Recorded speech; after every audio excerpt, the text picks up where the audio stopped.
แต่วันที่เจ้านั้นบอกว่าเจ้าต้องการจะจากไปต้องการมีใหม่ที่ดีกว่านี้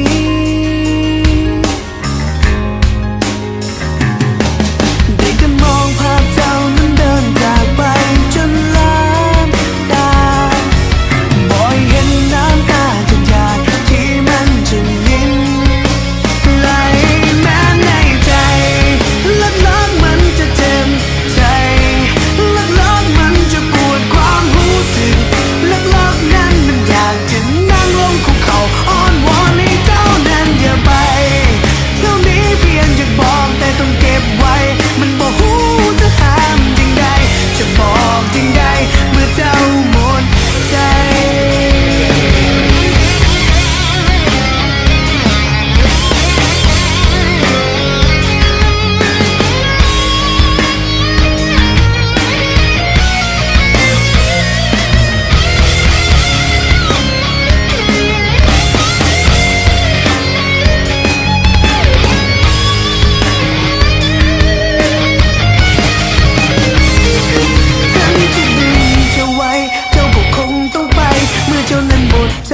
จะห้ามคงบ่ไหว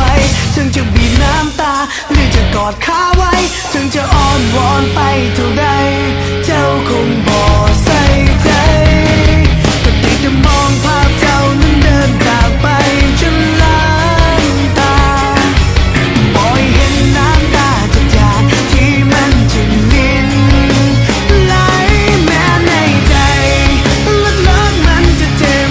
ใจลึกๆมันจะปวดความรู้สึก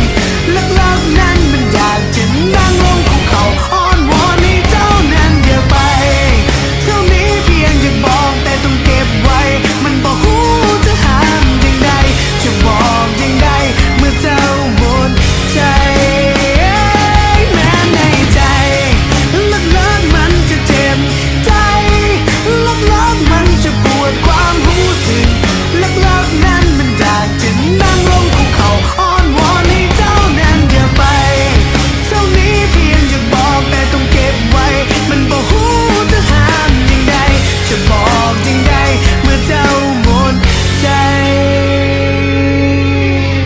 มีคำหนึ่งคำที่ค้างในใจอยากจึงบอกตั้งแต่วันที่เจ้านั้นบอกว่าเจ้าต้องการจะจากไปยังฟังเอาไว้